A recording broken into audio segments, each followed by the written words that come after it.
everybody, and welcome back to the Dickinson Homestead. Thank you so much for joining me for another What's for Dinner. I have some yummy meals ideas for you. I did deviate from the meal plan a little bit this week, so I hope you don't mind. This is also a collaboration with my girl Bethany over at Budget Bethanie. She has an awesome channel that I know that you will absolutely love. If you're into some down-home southern cooking, she's your girl. So I hope you go on over and subscribe and watch her video because I know you're gonna love her just as much as I do. Just like I do, grocery hauls, family vlogs, and a little bit of cleaning motivation in there as well. So head on over and let's get into this week's What's for Dinners. This first meal is actually a meal that I did for my What We Ate Wednesday. So if you want to see how I did this Mama's cheater meal, I'll have the link down below so you can check it out.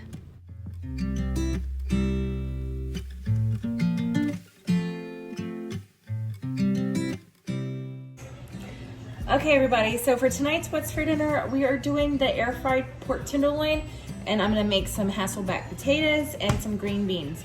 So with this, I've already melted half a stick of salted butter. I've got the other stick right here. I'm gonna put in probably a tablespoon of garlic powder in my little mixture right here. And then I'm gonna put in probably a quarter cup of olive oil.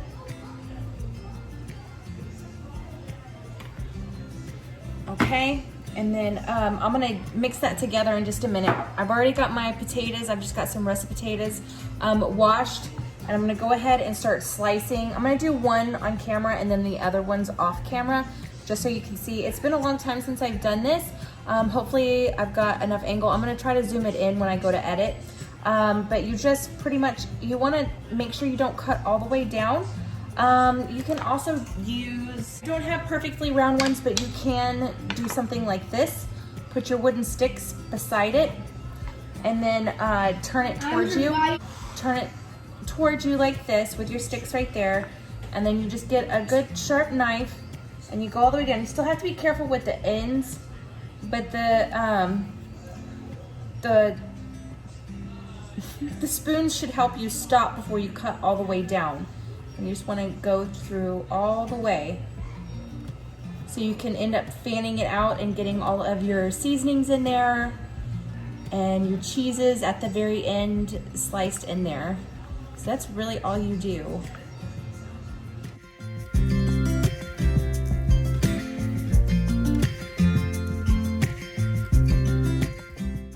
Let's see. So we've got it pretty fanned. I need to do a few more on this side. Let me see. Cut left.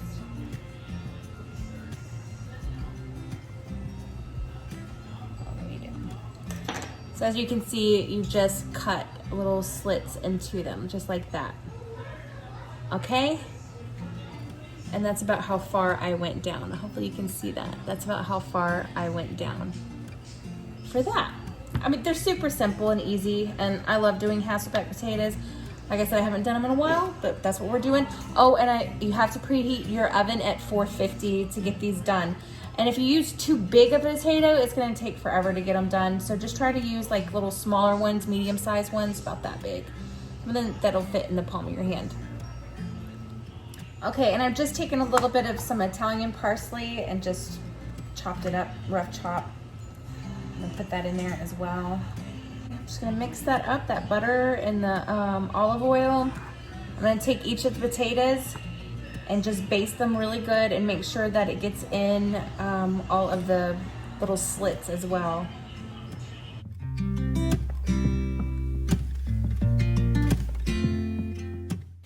Okay, now that I've got the potatoes on my rack, I've got the oven preheated at 450. I'm gonna place them in the oven. I'm gonna cook them. They're probably gonna cook about 30 to 45 minutes, but I'm gonna start checking them around 30 minutes and then I'll be able to pull them out.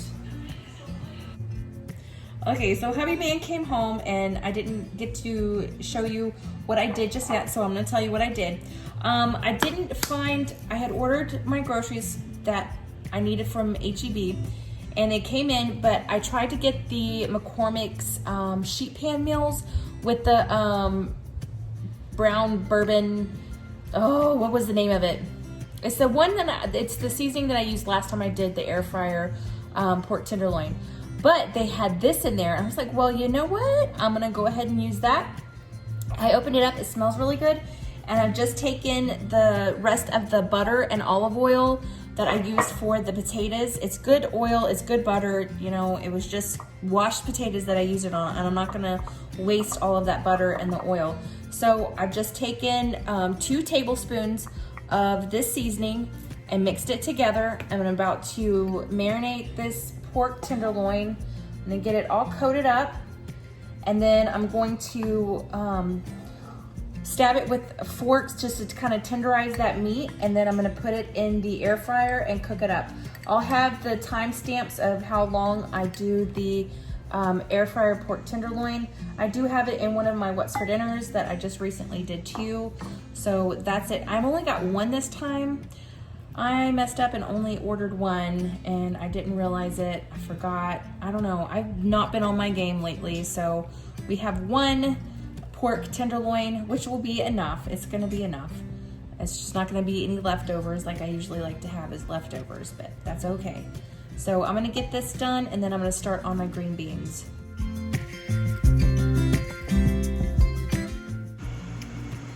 Okay, so I've got my bacon sliced up.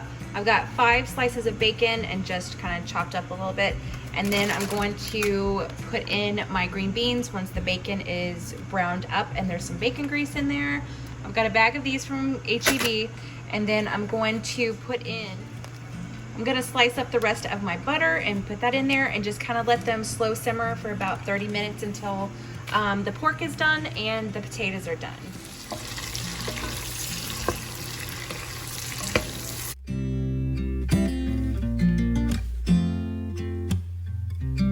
Okay, everybody, dinner is done. I've got my pork loin done. I've got my green beans done.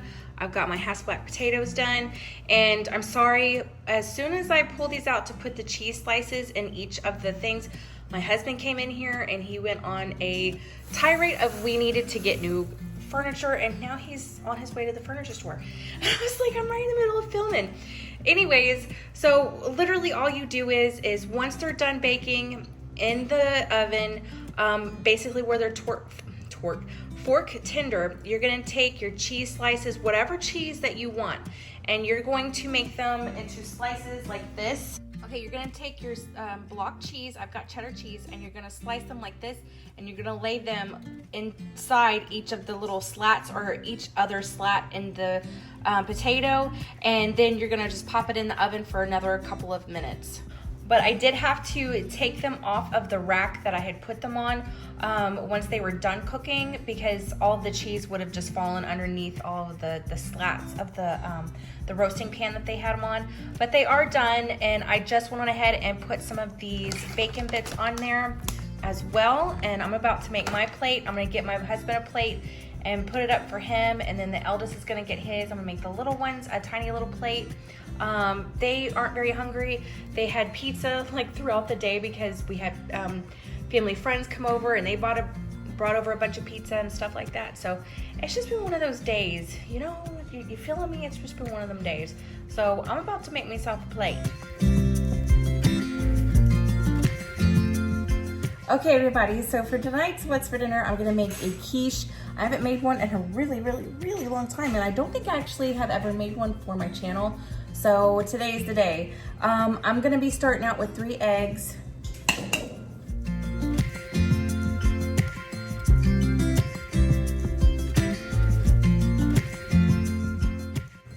Okay, and then 1 cup of heavy cream. You can use half and half if you want to.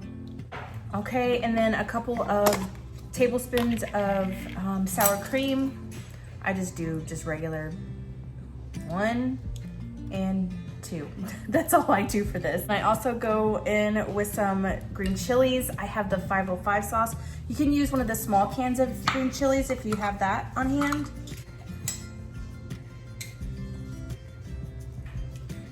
I just do 1. I don't want to overpower it. Okay, and then just simple seasonings is going to be garlic powder, sea salt, okay, and then black pepper. We like a lot of black pepper in ours. And then a couple of dashes of Worcestershire sauce. I also like to put in hot sauce. It's the Chula sauce that I usually put in this recipe. No bananas.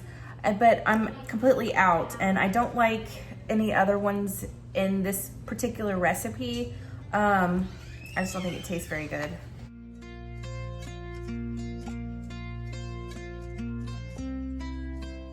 Okay, now that that's done, I'm gonna set this aside. I've got a pound of Jimmy Dean sausage already cooked and crumbled. Just gonna layer some of that on the bottom.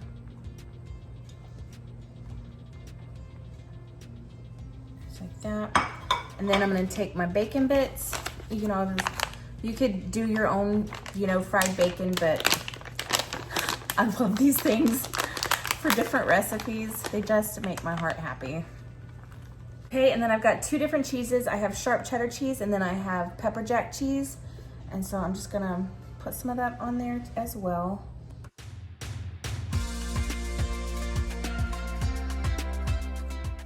And then some green onion. What else in there? You could always do cilantro as well.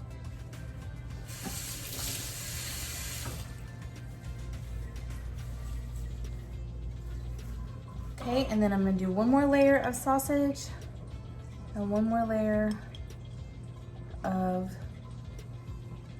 cheese.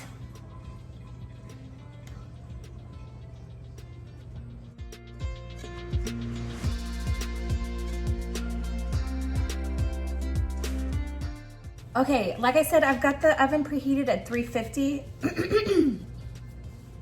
And I cook it for 1 hour, and then about 5 minutes before it's done, I go ahead and put a layer of cheese on the top. Hey, baby.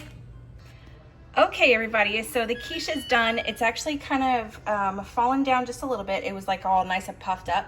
Now, whenever I take mine out, sorry, the timer's going. I just pulled it out.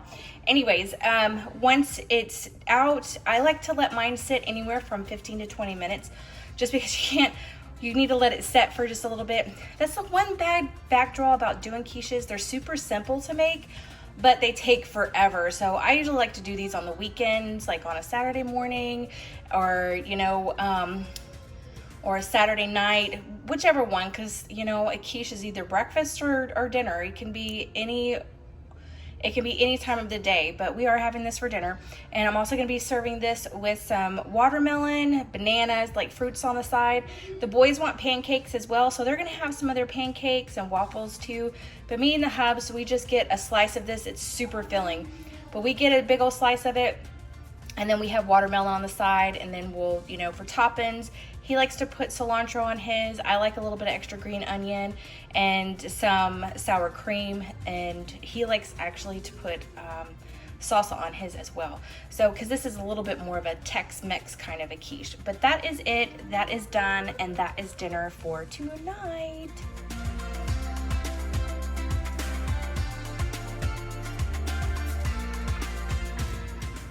Okay, everybody, so it is getting close to dinner time. I'm gonna make them this. It's gonna be like a braided spaghetti and meatball without the spaghetti sauce, or without the spaghetti noodles, sorry.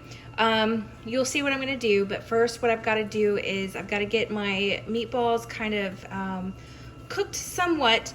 They're frozen right now, so I'm gonna put the bag of these are smaller ones. I wanted the bigger ones, but all they had in stock was the smaller ones, and that's totally fine.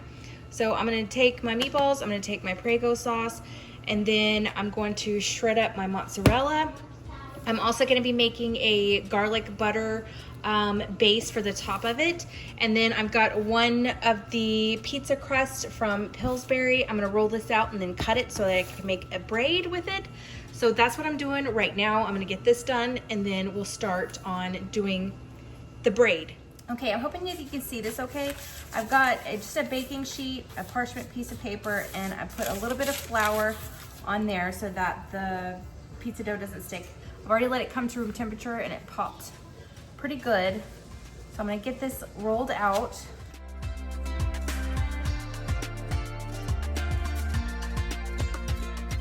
Just gonna kind of spread it out a little bit, just like that.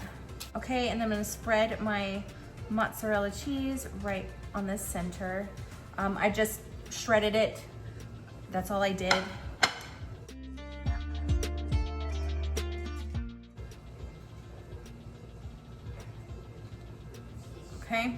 Okay, I'm gonna take the meatballs, just lay them on top.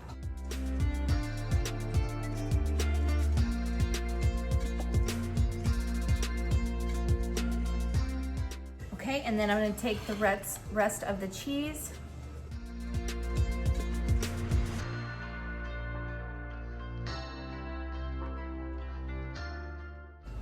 Okay, and then you're probably wondering what I'm gonna do with the rest of this. I'm actually gonna freeze it. I'm gonna put it in a Ziploc bag. I'm gonna double bag it and put it in the freezer and put a date on it. So the next time whenever we want to either do this or just some spaghetti meatballs or a meatball ziti, something like that, I'm already have it already done. So it's not gonna get thrown away. It is gonna get used at a later date. And now all I'm gonna do is I'm gonna just start making some slices on the edge. Just like that. It doesn't have to be perfect. I'm actually not really good at doing these slices. They always end up kind of wonky, but I don't care, y'all.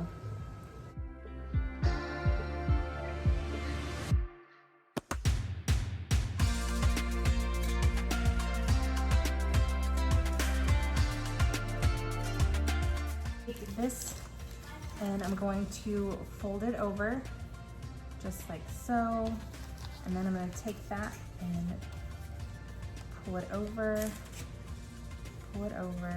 just like so. And I'm going to keep on doing that.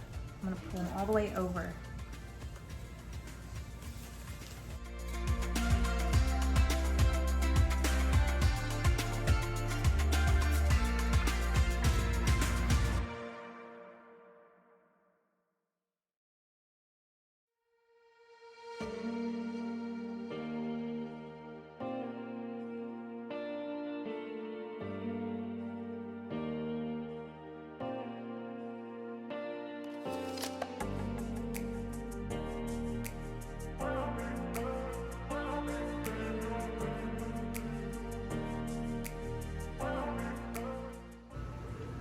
Okay, so this is the boys' plates. They each got some of the meatball bread, and they each got some of the pineapple tidbits from Dole, some little baby carrots with some ranch dressing, and then each of them got a little brownie bite. It's one of these Fiber One brownies right there. So that is their dinner for tonight.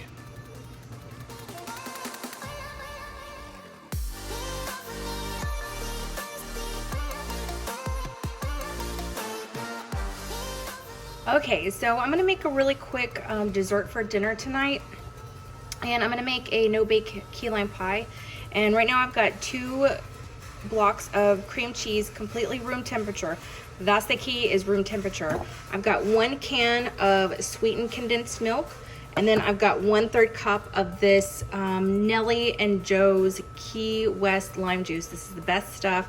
I love it. Now I would actually put in 1 full zest from 1 lime, but I don't have a zester, so we're gonna have to forego that. I do love a baked key lime pie as well, but this is just something super quick and simple so that you can have a nice little dessert for summertime. So I'm gonna put this in my mixer, literally both the blocks of cheese, dump in the can of sweetened condensed milk and the lime juice, and mix it on medium high for about 5 minutes until it's completely creamy.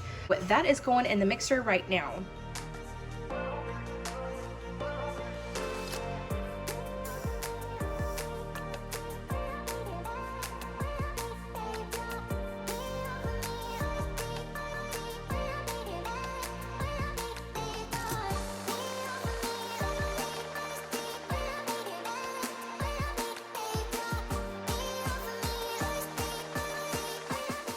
Okay everybody, so that is going to conclude this week's What's for Dinner. I hope you did enjoy this week's, and don't forget to let me know what is on your meal plan. I would love to know. I always love to hear from y'all.